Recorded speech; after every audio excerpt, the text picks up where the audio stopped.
July నెలలో శని తిరోగమనం చెందుతాడు. ఈ సమయంలో బుధ గ్రహంతో సంసప్తక రాజయోగాన్ని ఏర్పరుస్తాడు. జ్యోతిషశాస్త్రం ప్రకారం ఇది చాలా ప్రభావితమైనది. ఈ రాజయోగం 30 ఏళ్ల తర్వాత ఏర్పడుతుంది. సంసప్తక రాజయోగంతో ఈ 3 రాసుల వారికి అనేక లాభాలు ఉంటాయి. మరి ఈ రాశుల్లో మీరు కూడా ఒకరేమో చూసుకోండి.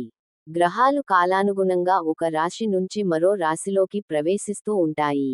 ఈ సమయంలో మరో రాశితో కూడా సంయోగం చెందుతూ ఉంటాయి. గ్రహాల సంయోగం చెందినప్పుడు శుభ, అశుభ ఫలితాలను ఎదుర్కోవాల్సి ఉంటుంది.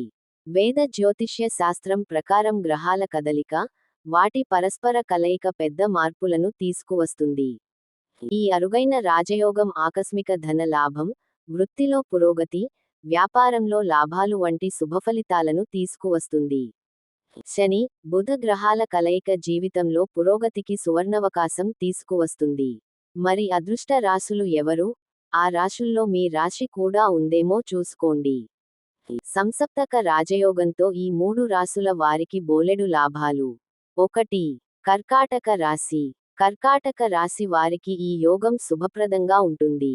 ఈ సమయంలో ఈ రాశి వారికి అదృష్టం కలిసి వస్తుంది. ఉద్యోగం లేదా వ్యాపారం చేసే వారికి ఈ సమయం కలిసి వస్తుంది. ఆర్థిక ఇబ్బందులు తొలగిపోతాయి.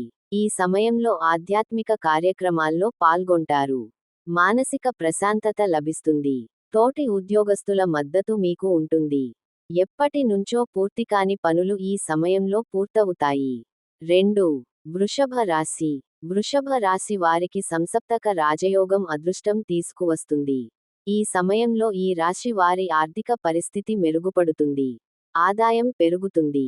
వ్యాపారులకు కూడా ఈ సమయం కలిసి వస్తుంది. ఎప్పటి నుంచో రాని డబ్బు ఈ సమయంలో మీకు అందుతుంది.